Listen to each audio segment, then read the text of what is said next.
This tutorial is going to show you how to make the body of heating pads with big fat round legs like the hippo and the elephant and the pig and anything like that. So if you have any of those patterns and are looking for some direction, this is the tutorial for that.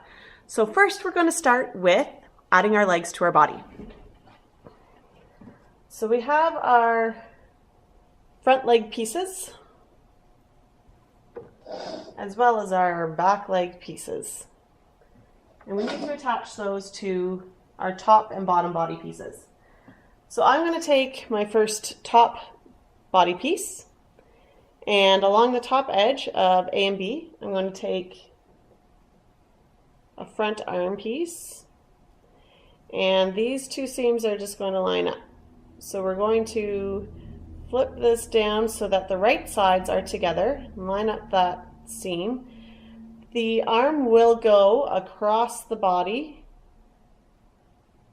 so it should look like that, and that's okay. That's how we want it to look when we have it with the right sides together.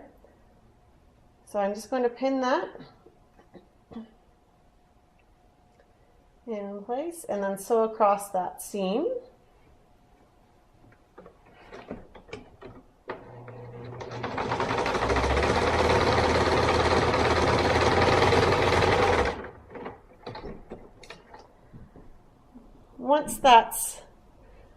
Once the leg has been attached there, when you open it up, you can see that it's how we want it to be.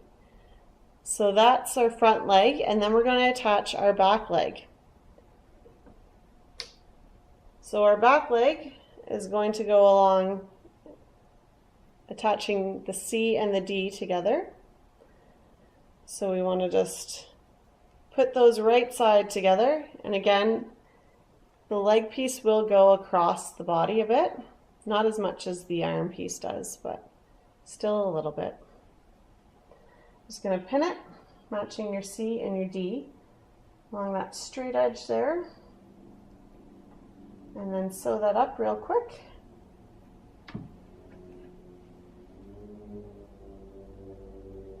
So that edge has been sewn for the bottom leg, and then when we open it up, it should look like this. So all the way from the top leg all the way down to the bottom leg. So that's the first top piece. You're just going to repeat that exact same thing with the other top piece and both of the two bottom body pieces so that we have all of our legs attached to all of our body pieces. Once you have your legs sewn on all four top and bottom pieces, we're going to go ahead and get our bottom body ready. So this is one of our sections here with this long straight edge here that we have, and then we also have our other one again with our long straight edge. So now we need to put on our hook and loop fastener. So what we need to do is take one side of our bottom body, and we're going to fold that long straight edge over about 1.5 inches or so, as indicated on the pattern. So you're going to fold the wrong sides together so that the fuzzy side is coming around to the back of the fabric here.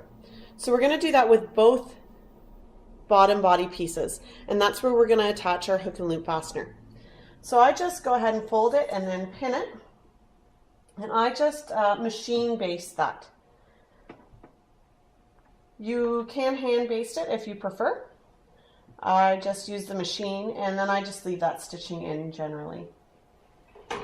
So once it's folded and pinned, I'm just going to go ahead and quickly sew that together.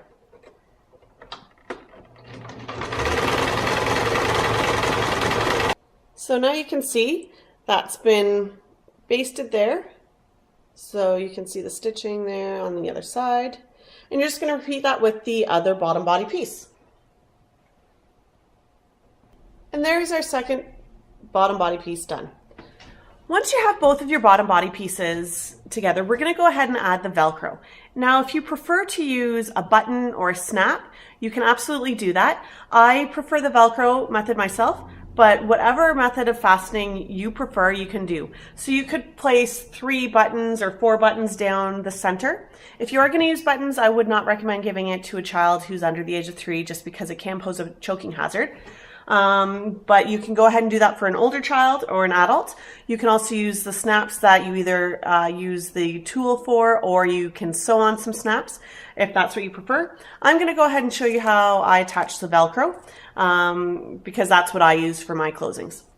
So what you're going to do is you're going to take one of your bottom body pieces and you're going to place it so that the right side is facing up. And I'm just going to place that on my table. And then you're going to take your other bottom body piece and turn it over so that the wrong side is then facing up. So when they're laying down, we have one bottom body piece with the right side up and one with the wrong side up.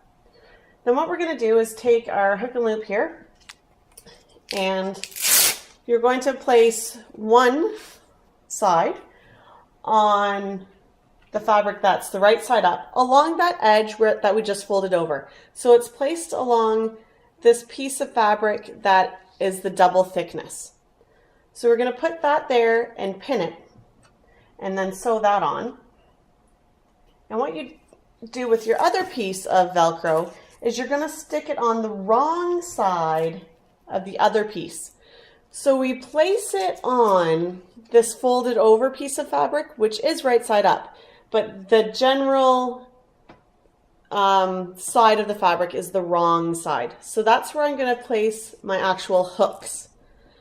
So you have one side on the right and one on the wrong, both along that edge that we just folded over through the double thickness. So once those have been placed, just go ahead and pin those in. Now again, if you can use different fastening agents if that's what you prefer. I like Velcro. I find it quick and easy and it's baby safe, so I just stick with the Velcro. So once it's pinned, what I'm going to do is I'm just going to sew all along the outside edge. So just all along the outside edge, across the bottom, all the way back up the top and across the top. And that's it. So there we have our hoop side of the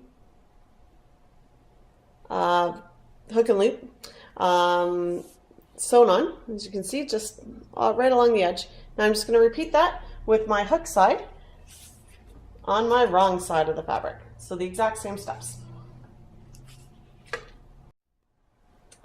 Once you have both your hook and your loop sides sewn on, you're just going to place your fabric right side up and you're going to attach your hook and loop together so that we get our completed bottom body. So they're attached with the Velcro. And that's it for the bottom, and we're going to set that aside and we're going to complete our top body pieces. So to start for our top body pieces, we are going to make our tail. So you're just going to take your little tail piece here that we have, and your 2 pieces, right sides together, and we're just going to sew all along the curved edge and leave this bottom straight edge open, just like we did with the ears, and that's where we're going to turn our tail. So I'm just going to go ahead and pin and sew right around that curved edge.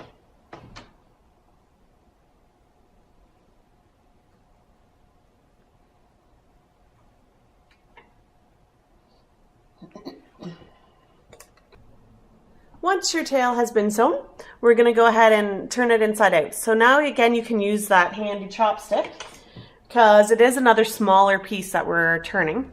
So I'm just going to turn it as best I can and then stick my chopstick up there and push out that last little end part. Just like that. And there's our tail ready to go. So now what we're going to do is take one of our top body pieces, which have the legs attached, and I'm going to lay it down with the right side of the fabric facing up.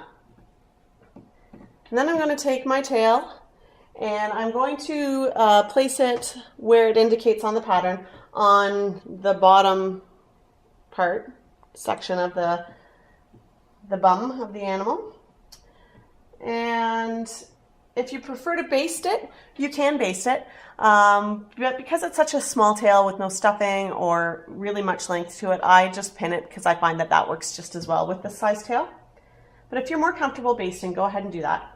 So I'm just going to pin that on.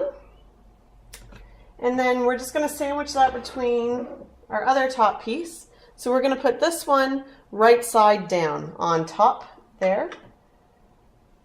Just like that, so that our two are together. Then we're going to pin all along from this corner right here, all along this edge curved where the bum is, to here, which I believe is letter E on your pattern, and you're just going to stop there and back stitch.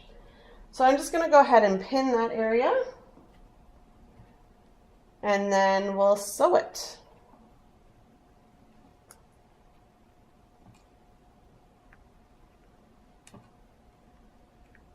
So I like to place pins on either side of the tail just to make sure the fabric lays nice and flat.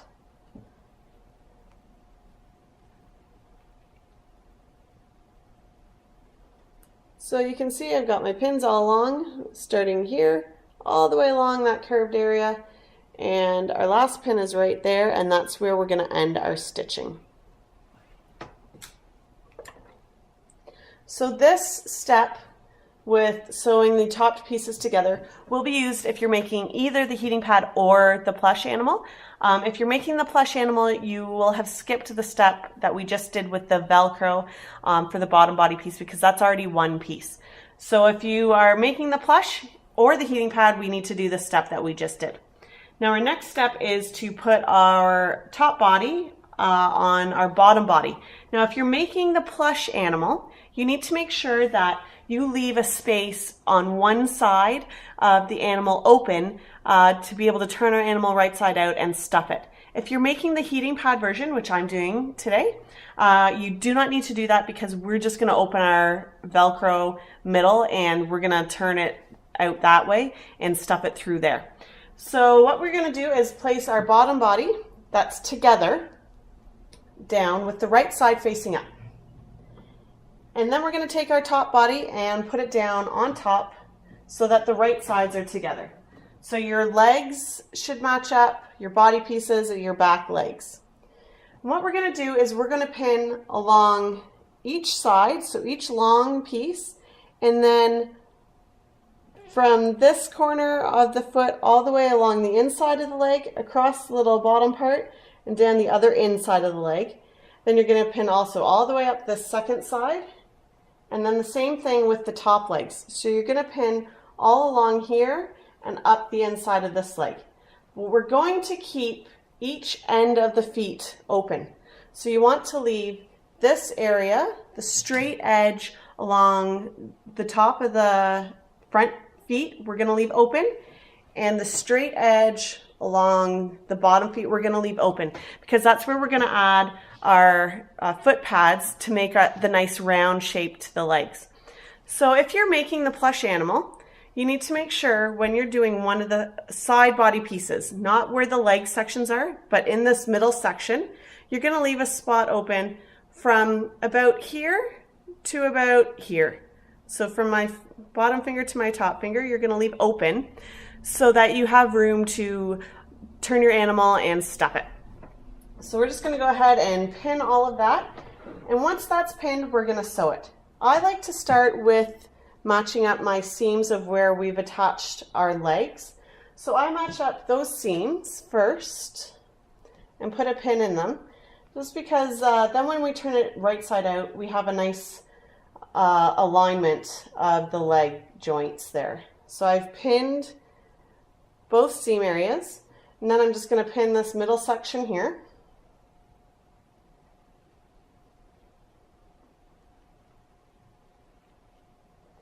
And then I'm going to go up one leg and just pin this side. That's the continuation up here. I'm just going to pin that, making sure that our edges at the end line up properly. And then I'm just going to go down and do the same down here, pin this outside edge of the leg.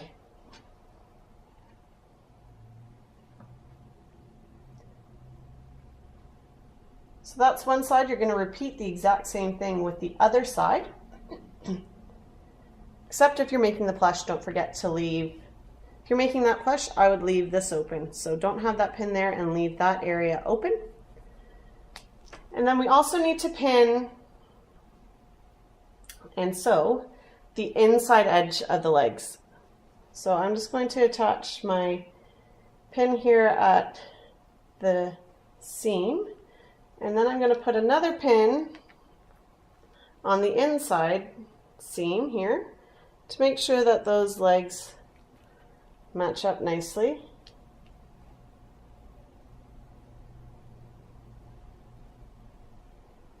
Just straighten these out.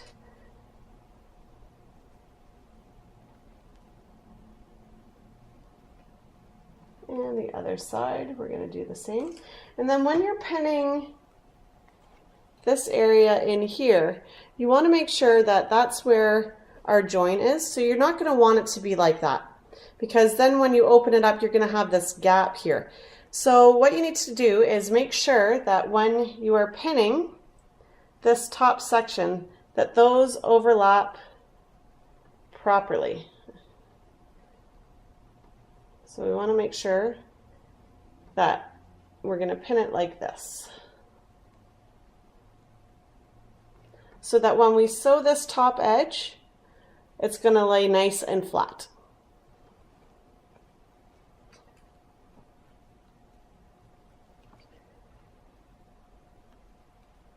So there's our leg all pinned up. So leave this edge open. We're going to add that piece once we've sewn the rest of it. So I just have to pin down now this outside area and then the inside legs at the bottom. Once it's all pinned up, we're just going to go ahead and sew that up. So now we've sewn all of our edges, our inside edges and both of our outside edges. We're going to add our foot pads. So what we need to do is take one of your legs, place your animal down, doesn't matter what way. I'm going to do a front foot pad. So I'm going to take one of my foot pads and front foot pads, and I'm going to have one of my legs, and we're putting the foot pad in this open area here that we didn't sew. So there are some guidelines on the pattern as to line up the sides of your foot pad with the seams on your animal here. So you're just going to do that on each side. So you're just going to line up the seams with that marking on the pattern on both sides.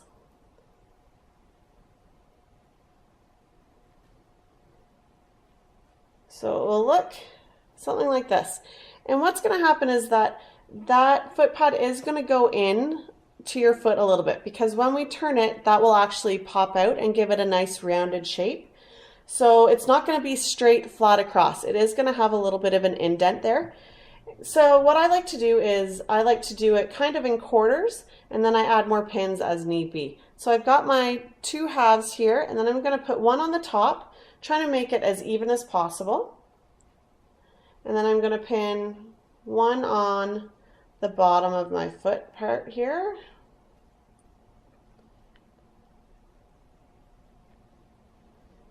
And then I normally go back and add in a couple more pins, just because that is still a little bit harder to work with this kind of fabric. It's just a little bit easier if you have a couple more pins in there to make sure it doesn't slide around. Keeps it nice and firm, so that you don't need to worry about getting any snags in your fabric when you're sewing it. So I'm just going to add a few more pins in between the quarters that we divided, so that it finally looks like that. And you can see the other side. So then we're just going to sew right around this edge, and we're going to repeat that for each of the feet. They're all exactly the same. The back feet pads are slightly larger, but so are the legs. And then that's it for the sewing, and then we get to turn our animal right side out.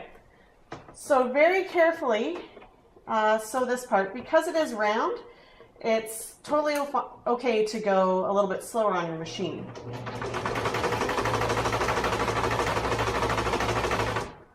So I just do little bits at a time, stop and make sure my fabric is laying nice and flat on the bottom.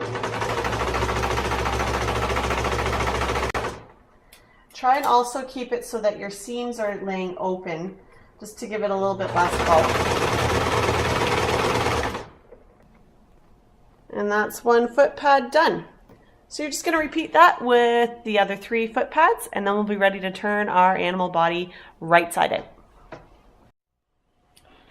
Okay, so now all 4 of our foot pads have been sewn on, and we're going to go ahead and turn our animal right side out. So what we're going to do is just open up this big tummy seam, or if you'd make the plush, you should have an opening in one of the side seams. So we're just going to open it up, and then we're just going to go ahead and flip all of our legs so that they're right side out.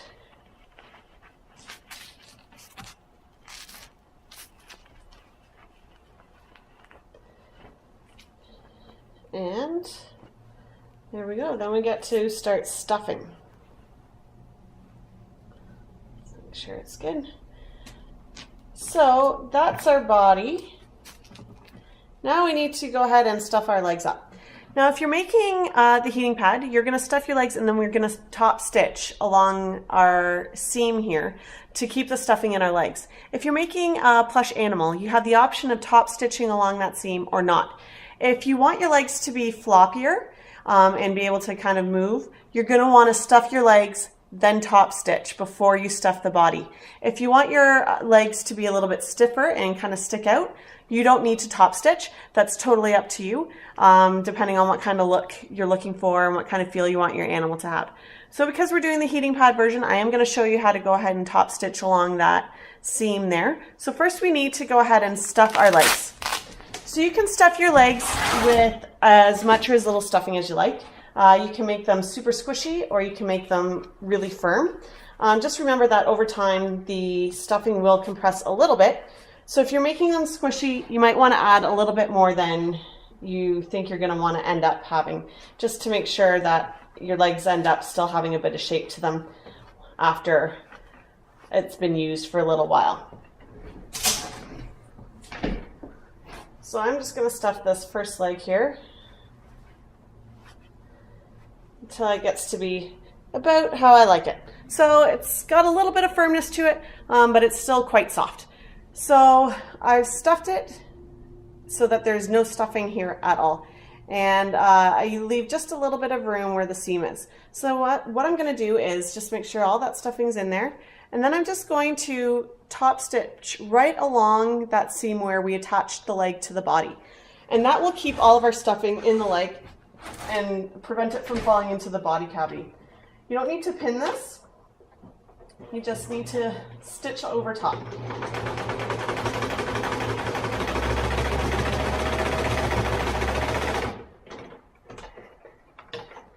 So there we go. I've just stitched over top of that seam. You can't even tell. And there's our one leg. So that would be the floppiness if you're making the plush. So you're just going to repeat that same step with all 4 legs. So now I've stuffed all the legs and I've top stitched all the legs and our body is done. I just need to make sure that we close it up nice. And that's it for the hippo. If you need more direction on how to finish the head and make the eyes, please feel free to check out my other tutorials. I have one on finishing heads and sewing them onto the bodies, and one on how to make belted eyes. You can also use safety eyes, etc. for your cow, or sorry, for your hippo. But if you're interested in learning how to felt, please feel free to check out the felting tutorial. That's how I make all the eyes for all of my animals. Thanks.